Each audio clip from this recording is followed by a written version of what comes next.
আজি মই ক্লাছ 9ৰ অনুশীলনী 3.2 লেসনটো আলোচনা কৰিম। ইয়াতে আলোচ্য বিষয়টো হ'ল চতুৰ্ভুজ আৰু ইয়াৰ বিভিন্ন প্ৰকাৰ। চতুৰ্ভুজ, প্ৰথমতে আমাৰ চতুৰ্ভুজ মানে কি? চাৰিটা বাহু যদি আমি সংযোগ কৰি দিওঁ, যিকোনো মাপৰ চাৰিটা বাহু যদি আমি চাৰিফালেদি সংযোগ কৰি দিওঁ, তেতিয়াহ'লে এইটো কি গঠন হ'ব? চতুৰ্ভুজ। চাৰিটা বাহু বিশিষ্ট বন্ধ আধিক কি বুলি কোৱা হয়? চতুৰ্ভুজ। চতুৰ্ভুজ বুলি ক'লে ইয়াত যদি আমি ধৰ্ম ক'ব যাওঁ, চতুৰ্ভুজৰ বাহুবিলাক অসমান হ'ব, চতুৰ্ভুজৰ বাহু কোণবিলাক অসমান হ'ব, চতুৰ্ভুজৰ চাৰিটা কোণৰ সমষ্টি 360 ডিগ্ৰী হয়।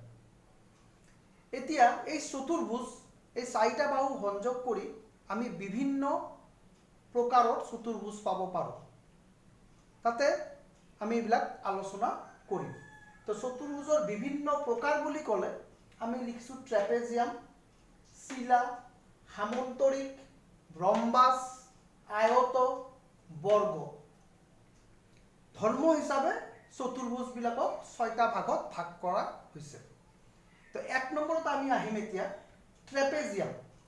ট্ৰেপেজিয়াম বুলি ক'লে যিটো চতুৰ্ভুজৰ এজৰ বাহু সমান্তৰাল হ'ব আৰু আনজৰ বাহু অসমান্তৰাল।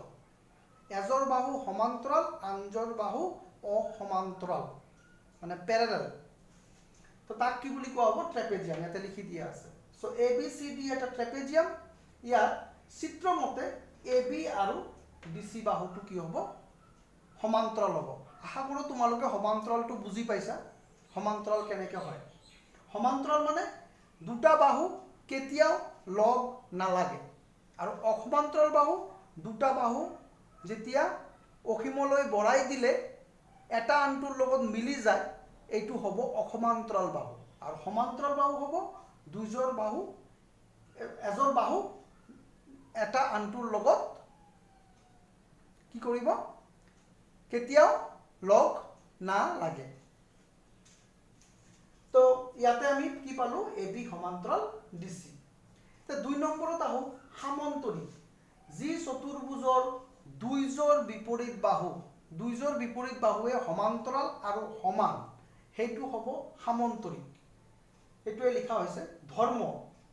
সামন্তৰিকৰ বিপৰীত বাহুবোৰ সমান হ'ব আৰু সমান্তৰাল হ'ব, বিপৰীত কোণবোৰ সমান হ'ব, সন্নিহিত কোণবোৰ সম্পূৰক হ'ব, মানে 180 ডিগ্ৰী হ'ব। ইয়াৰ কৰ্ণ দুডাল পৰস্পৰ এটা আনটোৰ লগত সমদ্বিখণ্ডিত হ'ব। তো মই ইয়াতে চিত্ৰ আঁকিছোঁ। ABCD এটা সামন্তৰিক। চিত্ৰমতে, ধৰ্মমতে ABCD সমান্তৰাল আৰু সমান, BCAD সমান্তৰাল আৰু সমান হ'ব। সন্নিহিত কোণ তাৰপিছত কোণটো লিখিছিলোঁ আমি বিপৰীত কোণ, A কোণ C কোণৰ সমান হ'ব, B কোণ D কোণৰ সমান হ'ব। নেক্সট সন্নিহিত কোণ মানে ওচৰা ওচৰি কোণ, A কোণ প্লাছ B কোণ 180 ডিগ্ৰী, B কোণ প্লাছ C কোণ 180 ডিগ্ৰী, C কোণ প্লাছ D কোণ 180 ডিগ্ৰী, D কোণ প্লাছ A কোণ 180 ডিগ্ৰী হ'ব। আৰু 4 নম্বৰ ধৰ্মটো আমি লিখিছিলোঁ, ইয়াৰ কৰ্ণ দুটা পৰস্পৰ সমদ্বিখণ্ডিত হ'ব, মানে সমান সমান ভাগ হ'ব কটাকটি কৰিলে। তাৰমানে OA OCৰ সমান হ'ব, OB ODৰ সমান হ'ব। এই ধৰ্মবিলাক যে আছে, এই ধৰ্মবিলাক আমি ভালদৰে জানিব লাগিব। ইয়াৰ পিছৰ ক্লাছত পাই আমি নেক্সট ক্লাছত বা পিছত আমি 9তো পাম এইটো। এই ধৰ্মবিলাক আমাক প্ৰমাণ কৰিব দিব উপপাদ্য আকাৰে, যে প্ৰমাণ কৰা সামন্তৰিকৰ বাহুবিলাক সমান। আমি জানো সামন্তৰিকৰ বাহুবিলাক সমান হয়, কিন্তু কেনে কৰি সমান হয় এইটো প্ৰমাণ কৰিব লাগিব। আৰু এইটো প্ৰমাণ কৰিব যোৱাতে আমি বাকী ধৰ্মবিলাকৰ সহায় ল'ব লাগিব। সেইকাৰণে বাকী ধৰ্মবিলাক আমি জানিব লাগিব। সেইকাৰণে আমি প্ৰতিটো ধৰ্ম ইয়াতে লিখি দিয়া হৈছে।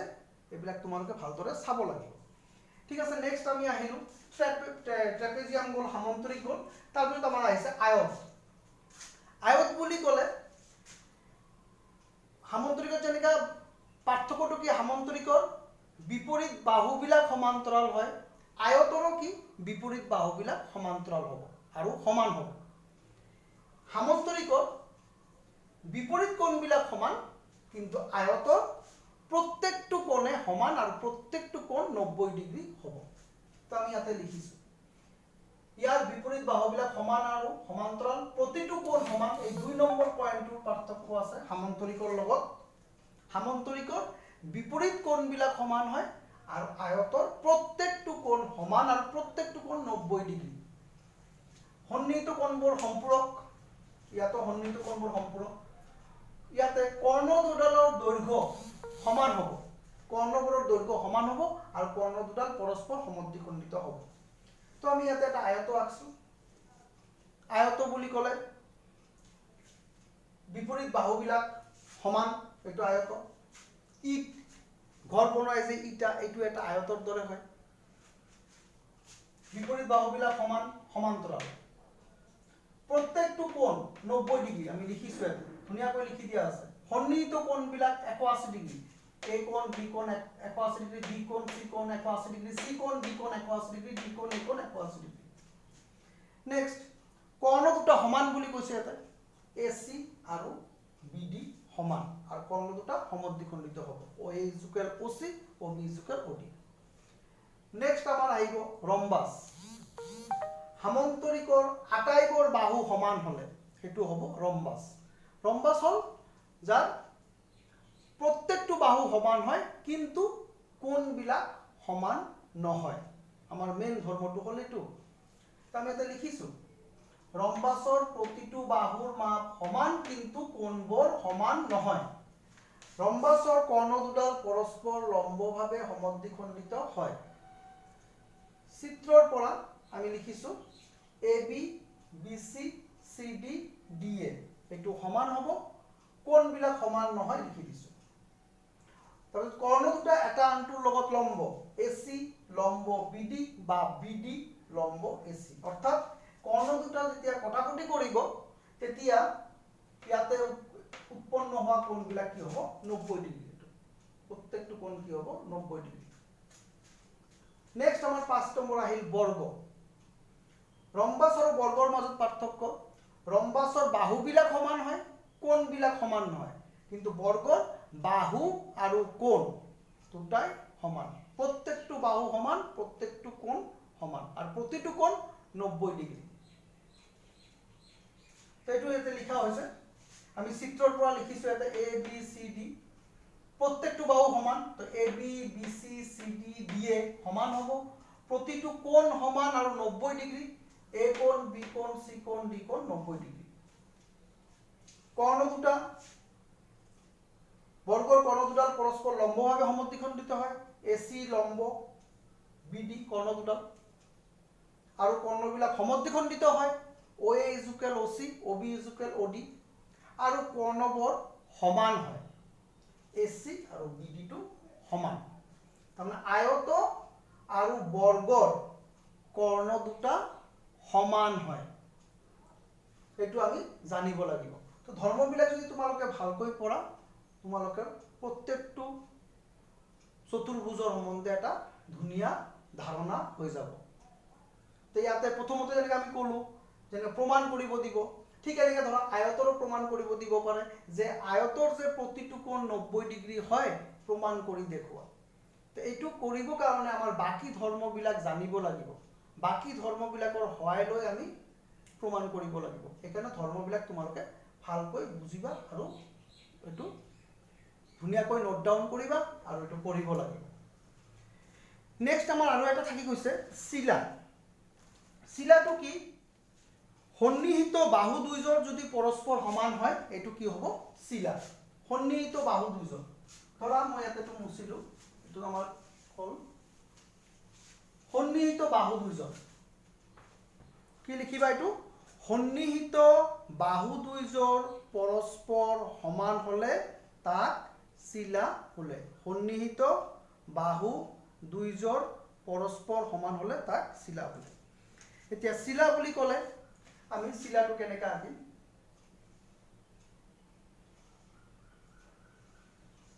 ধৰা আমি চিলা এটা আঁকিলো, A B C D, এইটো এটা কি?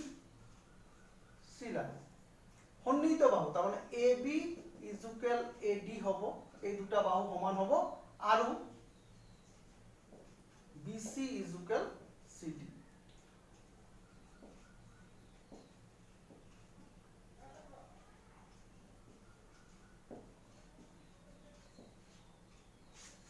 সন্নিহিত বাহু দুইজোৰ বাহু এনেকৈ লিখো বাহু দুইজোৰ পৰস্পৰ সমান হলে তাক কি বুলি কোৱা হ'ব চিলা বুলি কোৱা হ'ব লাষ্ট তোমালোকে 6 নম্বৰ এটো লিখি লও এটো ই সামন্তৰিক নহয় চিলা তো আমাৰ মেইনলি আমাৰ প্ৰথম পাঁচটা লাগিব ট্ৰেপেজিয়াম আমাৰ খুব বেছিকৈ জৰুৰী এটো ট্ৰেপেজিয়াম সামন্তৰিক আয়ত ৰম্বাস আৰু বৰ্গ এতিয়া ইয়াৰ পৰা এটা মই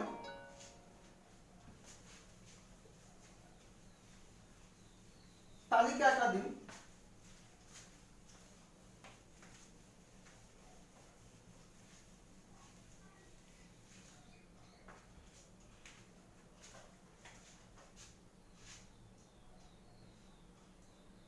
তলত দিয়া বোৰ পূৰ্ণ কৰা এতিয়া মই এটা ঘৰ বনাই লম এটা এনেকা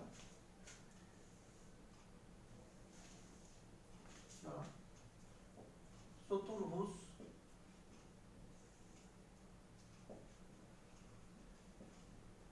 বিপৰীত বাহু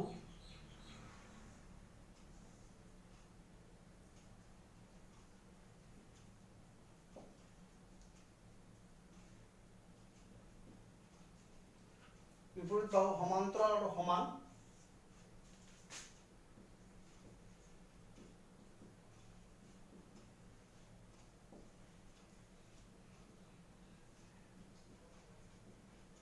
আটাইবোৰ বাহু সমান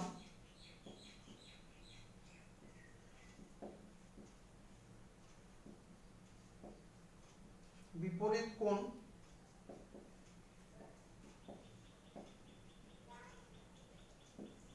কোণ কেইটা সমান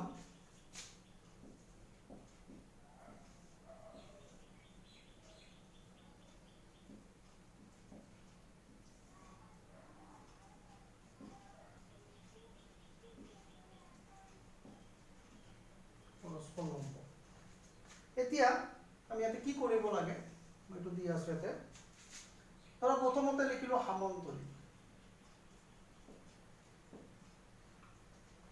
2 নম্বৰ লিখিলো আয়ত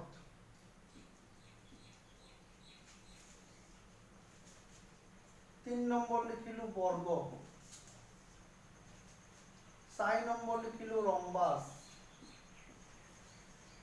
আৰু লাষ্ট লিখিলো ট্ৰেপেজিয়াম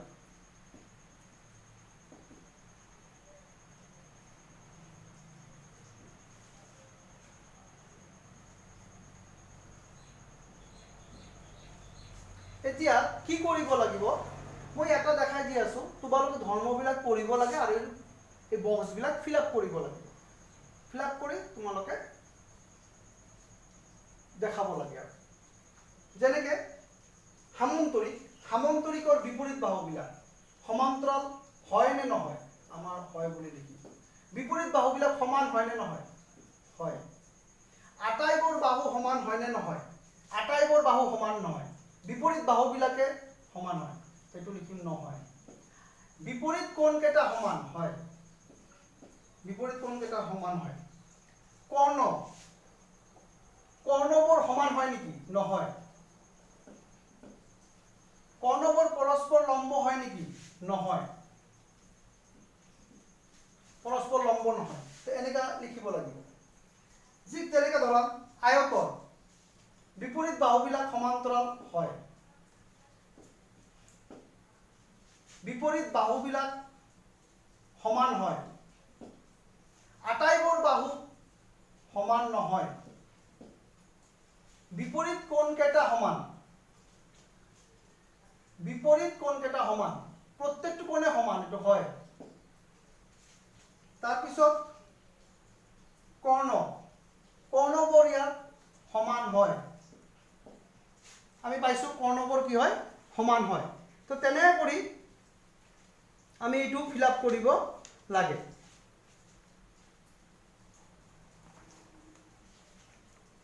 যেনেকৈ আমি ধৰ্মত পাইছিলো আয়তৰ যে কৰ্ণবোৰ কি হয় পৰস্পৰ